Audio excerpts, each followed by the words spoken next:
அகிலத்தின் அன்பான சொந்தங்களுக்கு இனிய வணக்கம். மீண்டும் காணொளிப்பதினூடாக சந்தித்திருக்கின்றோம்.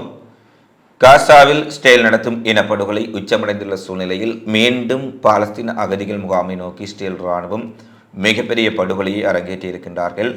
இஸ்ரேலிய இராணுவத்தினுடைய கடற்படை தளம் மீது ஹிஸ்புல்லா மிகப்பெரிய ஒரு ட்ரோன் தாக்குதலை நடத்தியிருக்கின்றார்கள்.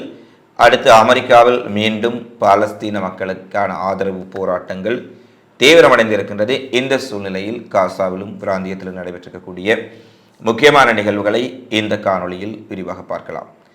காசாவில் நுஸ்ராட் அகதிகள் படுகொலை முகாம் மீது நடத்தப்பட்ட தாக்குதல் குறித்து நாங்கள் ஏற்கனவே பார்வையிட்டிருந்தோம். 3 இஸ்ரேலிய பணைய கைதிகளை மீட்பதற்காக சென்ற இஸ்ரேலிய படை அங்கு மிக பெரும் கொடூரமான தாக்குதலை விமானங்கள், ட்ரோன்கள், பீரங்கிகள் மூலம் நடத்தியிருந்தார்கள். இதில் 279 அப்பாவி பாலஸ்தீன பொதுமக்கள் கொல்லப்பட்டிருந்தமை நாங்கள் அறிந்திருந்தோம். இந்த சூழ்நிலையில் நுஸ்ராட் அகதி முகாம் படுகொலையின் பின்னர் இன்றைய நாளில் ஷாதி அகதிகள் முகாம் என்று சொல்லக்கூடிய காசாவில் இருக்கக்கூடிய தெற்கு காசாவில் இருக்கக்கூடிய அகதி முகாமின் மீது ஒரு மிகப்பெரிய தாக்குதலை இஸ்ரேலிய இராணுவம் நடத்தியிருக்கின்றார்கள். அதாவது இடம்பெயர்ந்த மக்கள் தங்கியிருக்கக்கூடிய முகாம் பகுதிகளிலும் ஷாதி அகதி முகாம் சுற்றியிருக்கக்கூடிய பாலஸ்தீன பொதுமக்களின் குடியிருப்புகள் மீதும் நடத்தப்பட்ட மிக பெரும் விமான தாக்குதலில் கடந்த 24 மணி நேரத்தில் மட்டும் 101 பாலஸ்தீனர்கள் கொல்லப்பட்டிருக்கின்றார்கள் என்ற தீவிரமான செய்தி வழியாக இருக்கின்றது. 42 பாலஸ்தீனர்கள் இந்த ஷாதி அகதி முகாம்கள் மீதான படுகொலை தாக்குதலிலும் ஏனையவர்கள் காசாவிலும் ரஃபாவிலும் இஸ்ரேல் நடத்திய தாக்குதல்களிலுமாக சேர்த்து கடந்த 24 மணி நேரங்களில் மட்டும் 101 பாலஸ்தீனர்கள் கொல்லப்பட்டிருக்கின்றார்கள். 178 பேர் காயமடைந்திருக்கின்றார்கள் என்ற செய்தி வழியாக இருக்கின்றது. ஷாதி அகதி முகாமில் பல வீடுகள் இஸ்ரேலுடைய இராணுவ தாக்குதலில் இடிபாட்டு குவியல்களாக மாறியிருப்பதால் அந்த கட்டிட சிதறல்களின் கீழே சிக்கியிருப்பவர்கள், சாலைகளில் இருப்பவர்களின் எண்ணிக்கையை சேர்த்தால் இந்த உயிரிழப்புகள் அதிகரிக்கலாம் என்ற அதிர்ச்சிகரமான செய்தியும் வெளியாக இருக்கின்றது. இஸ்ரேலினுடைய கொடூரமான ஆக்கிரமிப்பு கோழைத்தனமான இராணுவம் நேருக்கு நேர் இஸ்லாமிய அமைப்புகளை மோதி வெட்டிவிட முடியாவிட்டாலும் கூட அப்பாவி பொதுமக்களை கொலை செய்வதில் தொடர்ச்சியாக தன்னுடைய படுகொலை கரங்களை இஸ்ரேல் படைகள் காசா முழுவதும் நீட்டி வருகின்றார்கள். இந்த படுகொலையின் அம்சமாகத்தான் இன்று ஷாதி அகதி முகாம் படுகொலைகள் நடைபெற்றிருக்கின்றன. இவ்வளவு படுகொலைகளை செய்யக்கூடிய இந்த இஸ்ரேலுக்கு தொடர்ச்சியாக அமெரிக்காவினுடைய ஆயுதங்கள் வந்து கொண்டிருக்கின்றன என்பதுதான் மிகவும் துயரமான விடயமாக இருக்கின்றது. இந்த நிலையில் நேற்றைய தினம் ஐநா சபை குறிப்பிட்டார்கள், உலகிலேயே மிகவும் குற்றவியல் புள்ளி அதிகமான கிரிமினல் இராணுவம் என்று சொல்லக்கூடிய ஒரு குற்றவியல் இராணுவமாக இஸ்ரேல் இராணுவம் இருக்கின்றது என அவர்கள் கூறியதை போல இன்றைய தினமும் அப்பாவி பொதுமக்களை 100 கணக்கில் படுகொலை செய்திருக்கின்றார்கள். அடுத்தே ஹமாஸினுடைய அல்கசாம் படைப்பிரிவு இன்றைய நாளில் ஒரு செய்தியை வெளியிட்டிருக்கின்றார்கள். காசாவில் இருக்கக்கூடிய இஸ்ரேலிய கட்டளை மற்றும் கட்டுப்பாட்டு மையத்தை தாங்கள் தாக்கியிருப்பதாகவும் சினைப்பர்கள் 105 ஏவுகணைகள் மற்றும் ராக்கெட்டுகள், இயந்திர துப்பாக்கிகள் கொண்ட படையணியை கொண்டு கட்டளை மையத்தின் மீது மிகப்பெரிய தாக்குதலை நடத்தியிருப்பதாகவும் இதில் இஸ்ரேலிய இராணுவத்திற்கு மிகப்பெரிய சேதம் ஏற்பட்டிருக்கின்றது.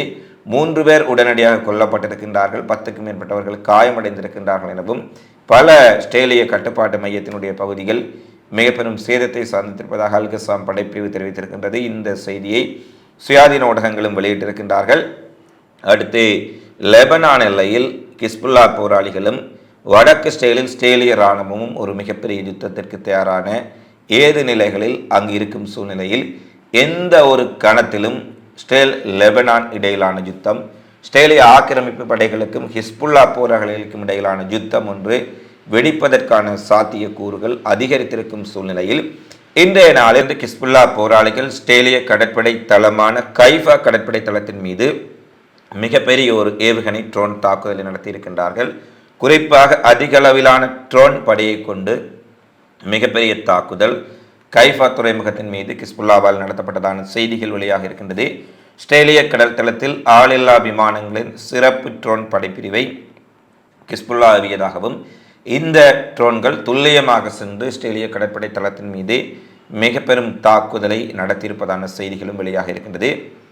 ஏற்கனவே இஸ்ரேலினுடைய கடற்படை தளம், இரும்பு குவிமானம், அயன்டோம் தொழிற்சாலைகள் மற்றும் கைஃபா துறைமுகம் உள்ளிட்ட வடக்கு பகுதிகளில் பதிவு செய்யப்பட்ட ட்ரோன் காட்சிகள் சில நாட்களின் முன்னதாக ஹிஸ்புல்லாவினால் வெளியிடப்பட்டமை குறிப்பிடத்தக்கது. இந்த ட்ரோன் காட்சிகள் வெளியிடப்பட்டு சில நாட்களுக்குள் மிகப்பெரிய ஒரு ட்ரோன் தாக்குதலை ஹிஸ்புல்லா கைஃபா துறைமுகத்தின் மீது நடத்தியிருக்கின்றார்கள் என்ற செய்தி மிக முக்கியமாக வெளியாக இருக்கின்றது. அது மட்டுமல்ல, கைஃபாவை சுற்றி இருக்கக்கூடிய இஸ்ரேலிய இராணுவ தளங்கள் மற்றும் கடற்படை தளத்தினுடைய உட்கட்டுமான வசதிகள் மீதும் ஒரே நேரத்தில் வழிகாட்டப்பட்ட ஏவுகணைகளை கொண்டு ஹிஸ்புல்லா மிகப்பெரிய தாக்குதலை நடத்தியிருக்கின்றார்கள். சம நேரத்தில் ட்ரோன்கள், ஏவுகணைகள், ராக்கெட்டுகளை கொண்டு ஹிஸ்புல்லா ஒரு மிக பெரும் தாக்குதலை நடத்தியிருக்கின்றார்கள் என்ற செய்தி தற்போது வெளியாக இருக்கின்றது. அடுத்து, லெபனான் மீது இஸ்ரேல் படையெடுப்புக்கு தயாராக இருக்கும் சூழ்நிலையில் அமெரிக்கா லெபனானுடனான யுத்தத்தில், ஹிஸ்புல்லாவுடனான யுத்தத்தில் முழுமையான ஆதரவை இஸ்ரேலுக்கு வழங்கும் என்ற உறுதியை அளித்திருக்கின்றார்கள். நேற்று நாங்கள் குறிப்பிட்டிருந்தோம், நெதன்யாகுவுக்கும் ஜோ பைடன் நிர்வாகத்திற்கும் மிக பெரும் மோதல் இருப்பது போலவும், அமெரிக்கா ஆயுதங்களை வழங்கவில்லை என நெதன்யாகு செய்த குற்றச்சாட்டுக்கு அமெரிக்க அதிகாரிகள் ஜேக் சல்லிவன் போன்றவர்கள் மிக காட்டமான பதில்களை கூறியிருந்தார்கள். ஆனால் இது அமெரிக்க இஸ்ரேலினுடைய ஒரு மிக பெரும் நாடகம் என்பதையும், வெளியுலகத்தை ஏமாற்றுவதற்காக தங்களுக்குள் மோதல் இருப்பதை போல காட்டிக்கொள்கின்றார்கள் என்ற விடயத்தை நாங்கள் நேற்றைய முன்தினம் பதிவிட்டிருந்தோம். இன்று அதை போல லெபனான் மீது இஸ்ரேல் படையெடுத்தால் அல்லது லெபனானுக்கும் இஸ்ரேலுக்கும் ஒரு போர் ஏற்பட்டால் முழுமையாக இஸ்ரேல் இராணுவத்திற்கு உதவி செய்ய தயாரென இன்று வெள்ளை மாளிகை அறிவித்திருப்பது அமெரிக்காவுக்கும் இஸ்ரேலுக்கும் இடையில் மோதல் இருப்பதை போல இவர்கள் காட்டிக்கொள்வதெல்லாம் வெறும் நாடகம் என்ற விடயம் திட்ட தெளிவாக இருக்கின்றது. இந்த நிலையில் ஈரானும் ஒரு மிக கடுமையான எச்சரிக்கையை விடுத்திருக்கின்றார்கள். காசா மீதான போர் அபாயங்களுக்கு மத்தியில் இந்த பிராந்தியம் முழுவதும் கொதிநிலையில் இருக்கின்ற போது லெபனான் மீது படையெடுக்கும் முட்டாள்தனமான ஒரு முடிவை இஸ்ரேல் எடுக்குமாக இருந்தால் அதனுடைய விளைவுகள் மிகவும் துயரம் நிறைந்ததாக இருக்கும்.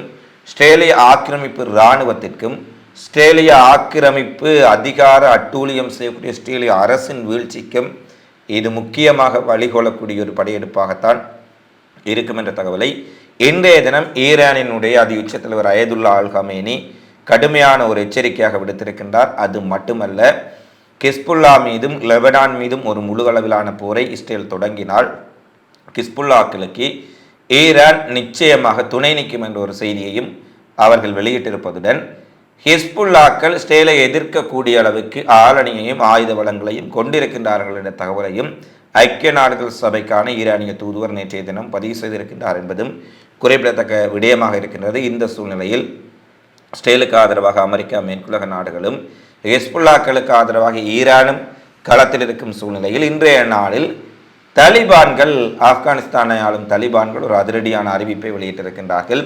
ஹிஸ்புல்லாக்கள் மீது இஸ்ரேல் படையெடுத்தால், இஸ்ரேல் ஈரான் உடனான ஒரு யுத்தமாக அது மாறினால், ஈரானுக்காக போரிட, லெபனானுக்காக போரிட, ஹிஸ்புல்லாக்களுக்காக போரிடுவதற்கு ஆயிரக்கணக்கான தலிபான் சிறப்பு படைகள் தயார் நிலையில் இருக்கின்றார்கள். அவர்கள் சிறப்பு பயிற்சிகள் பெற்ற தலிபான்களின் கமாண்டோ படையை சேர்ந்தவர்கள்.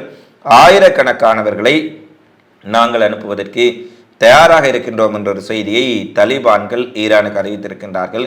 எனவே ஒரு மிக பெரும் பிராந்திய போராக மாறினால் தலிபான்கள் இஸ்ரேலுடன் மோதுவது கூட தற்போதைய சூழ்நிலையில் ஒரு சாத்தியமான விடயமாகத்தான் இருக்கின்றது. ஏனெனில் தலிபான்கள் தாங்களாகவே இந்த அறிவிப்பை விடுத்திருக்கின்றார்கள் என்பதும் குறிப்பிடத்தக்க விடயமாக இருக்கின்றது. அடுத்து, கவுதிகள் அதிநவீனமான தற்கொலை படகுகளை களமிறக்கியிருப்பது செங்கடலில் இஸ்ரேலுக்கும் அமெரிக்காவுக்கும் அவர்களுடைய கூட்டாளிகளுக்கும் மிகப்பெரிய அச்சத்தை ஏற்படுத்தி இருக்கின்றது. இதுவரை ட்ரோன்கள் மூலம் ஆளில்லா விமானங்களை அனுப்பி வெடிமருந்துகளுடன் வெடித்து சிதறி இலக்குகளின் மீது மிக பெரும் சேதத்தை ஏற்படுத்தக்கூடிய தாக்குதலைத்தான் ஈரானின் எதிர்ப்பச்சில் இருக்கக்கூடிய ஹவுதிகளாக இருக்கலாம், ஹிஸ்புல்லாக்களாக இருக்கலாம், ஈராக்கிய எதிர்ப்பு இயக்கமாக இருக்கலாம், ஹமாஸ் போன்றவர்கள் தொடர்ச்சியாக நடத்தி வருகின்றார்கள். ஈரானினுடைய மிக முக்கியமான ஆயுதமாகவும் இந்த ட்ரோன் படைதான் உலகத்துக்கு மிகப்பெரிய ஒரு சிம்ம சொப்பனமாக காணப்படுகின்றது. இந்த நிலையில் வானில் பல சாகசங்களை ட்ரோன்கள் நிகழ்த்தி கொண்டிருக்க கவுதிகள் ஈரானுடைய தொழில்நுட்பத்தையும் தங்களுடைய சொந்த தயாரிப்புகளையும் வைத்து மேம்படுத்தி அதிநவீனமான ட்ரோன் படகுகளை உருவாக்கி இருக்கின்றார்கள். இந்த படகுகள் கடலில் சவுதிகள் களமிறக்கி இருக்கக்கூடிய அதிநவீனமான படகுகள் ட்ரோன்கள் எவ்வாறு இலக்குகளை வான்வழியாக சென்று வீழ்ந்து வெடித்து மிகப்பெரிய சேதத்தை ஏற்படுத்துகின்றதோ அதே போல மிகப்பெரிய கடற்படை கப்பல்கள் போர்க்களங்களை கூட அதிவேகமாக சென்று நேரடியாக மோதி வெடித்து சிதற செய்து ஒரு தற்கொலை ட்ரோன்களை போன்று தற்கொலை படகுகள் அதிநவீனமாக நீர்ப்பரப்புக்கு மேலாகவும் நீர்ப்பரப்பின் மட்டத்தினூடாகவும் சென்று தாக்கி மிகப்பெரிய அழிவை உண்டாக்கும் வகையில் கவுதிகளின் சொந்த தயாரிப்பாக ஏமனிலிருந்து வெளிவந்திருக்கின்றது. அண்மையில் கிரீஸ் நாட்டு கொடியுடன் கவுதிகளால் மூழ்கடிக்கப்பட்ட ஸ்டேலிய சார்பு கப்பல் கூட இந்த வகை ஆளில்லா தற்கொலை படகுகளை கொண்டே கவுதிகளால் மூழ்கடிக்கப்பட்டதாக செய்திகள் வெளியாக இருந்தன. மிகப்பெரிய நாடுகள் இந்த ட்ரோன்களை உருவாக்கிய சூழ்நிலையில் கவுதிகள் ஏமனிலிருந்து இந்த ட்ரோன்களை அதிகளவான கடற்படை ட்ரோன்களை உருவாக்கி இருப்பது செங்கடலில் ஏற்கனவே கவுதிகளை கட்டுப்படுத்த முடியாமல் திணறும் அமெரிக்க பிரிட்டன் ஸ்டேல் இராணுவத்திற்கு கவுதிகளின் அதிவேக தற்கொலை படகுகள் புதிய சிக்கலை ஏற்படுத்தி இருக்கின்றது. அதிகளவான படகுகளை தாம் தயாரித்திருப்பதாகவும் செங்கடலில் பொருத்தமான இலக்குக்காக அந்த கப்பல்கள் ஏமனில் காத்திருப்பதாக கவுதி படையினுடைய தலைவர் அல் மாலிக் இன்றைய தினம் தெரிவித்திருக்கின்றார். அது மட்டுமல்ல, இந்த கப்பல்கள் போர்க்கப்பல்களை போன்ற மிக பெரிய அளவிலான வெடிமருந்துகளை சுமந்து செல்லக்கூடியவை மட்டுமல்ல, அதிவேகத்தில் சென்று துல்லியமாக வழிகாட்டப்பட்ட கேமராக்கள் பொருத்தப்பட்ட கண்காணிப்பு கேமராக்கள் ஊடாக இலக்கை துல்லியமாக தாக்கும் திறன் படைத்தவை என்ற செய்தியும் இன்றைய தினம் வெளியாக இருக்கின்றது. அடுத்து ட்ரோன் படையை போல தற்கொலை ட்ரோன்களை கொண்ட படகுகளின் படை செங்கடலில் மிகப்பெரிய ஆட்டத்தை காட்ட இருக்கின்றது என்பது திட்ட தெளிவாக தெரிகின்றது. அடுத்து ஆர்மேனியா அரசின் சுதந்திர பாலஸ்தீனத்தை அங்கீகரிக்கும் முடிவை சவுதி அரேபியா வரவேற்பதாக அறிவித்திருக்கின்றார்கள். கிழக்கு ஜெருசலேமை தலைநகரமாக கொண்டு 1967 எல்லையில் ஒரு சுதந்திர பாலஸ்தீன அரசை நிறுவுவதற்கான பாதையை ஆதரிக்கும் முக்கியமான நடவடிக்கை இது எனவும் ஆர்மேனியாவை போல உலகில் இருக்கக்கூடிய அனைத்து நாடுகளும் சுதந்திர பாலஸ்தீனத்தை அங்கீகரிப்பதற்கு முன்வர வேண்டும் என்ற ஒரு செய்தியையும் சவுதி அரேபியா அறிவித்திருக்கின்றார்கள். ஆர்மேனியாவினுடைய இந்த முடிவை கத்தார், ஹமாஸ், வளைகுடா ஒத்துழைப்பு கவுன்சில், குவைத், அரபு நாடாளுமன்றம் போன்றவையும் வரவேற்றிருப்பதுடன் ஆர்மேனியா பாலஸ்தீன மக்களுக்காக காசாவில் நடக்கும் இனப்படுகொலைக்கு எதிராக தொடர்ச்சியாக எழுப்பி வரும் குரலுக்காக அவர்களுக்கு நன்றிகளை தெரிவிப்பதான செய்திகளும் வெளியாக இருக்கின்றன. அடுத்து அமெரிக்காவிலும் பாலஸ்தீன ஆதரவு போராட்டங்கள் அதிகரித்திருக்கும் சூழ்நிலையில் நியூயார்க்கில் உள்ள ஹெண்டர் கல்லூரியின் முன்பாக பாலஸ்தீனர்களுக்கு ஆதரவாக மாணவர்கள் திரண்டு கொடிகளை ஏந்தியும் பாலஸ்தீனர்களுக்கு ஆதரவாகவும் ஸ்டேலுக்கு எதிராகவும் மிகப்பெரிய அளவில் கோஷங்களை எழுப்பி போராட்டங்களை மேற்கொண்டிருப்பதாகவும் அங்கிருந்து வரும் செய்திகள் தெரிவிக்கின்றன. அதேபோல கலிபேனியா மாகாணத்திலும் பல்கலைக்கழக மாணவர்கள் மீண்டும் பாலஸ்தீனர்களுக்கு ஆதரவாக ஸ்டேலுக்கு ஆயுதங்களை வழங்கக்கூடாதெனவும் ஸ்டேலுக்கு இராணுவ உதவி செய்யும் அமெரிக்க வெள்ளை மாளிகையை கண்டித்தும் மிகப்பெரிய போராட்டங்களில் ஈடுபட்டிருந்தமை குறிப்பிடத்தக்கது. இவை இன்றைய நாளில் வெளியாக இருக்கக்கூடிய பிரதான செய்தி பதிவுகளாக நிகழ்வுகளாக பதிவாக இருக்கின்றன. தொடர்ச்சியாக காசாவிலும் உலகெங்கில் நடைபெறும் செய்திகளை உடனுக்குடன் தெரிந்து கொள்ள அகிலத்தோடு இணைந்திருங்கள். இந்த காணொலி பதிவு தொடர்பிலான உங்களது மதிப்பான கருத்துக்களை தவறாமல் கொமெண்ட்ஸில் பதிவிடுங்கள் என கேட்டுக்கொண்டு மீண்டும் காணொலி பதிவில் உங்களை சந்திக்கும் வரை உங்களிடமிருந்து விடைபெறும் நான் உங்கள் அன்பின் சந்துரு. வணக்கம்.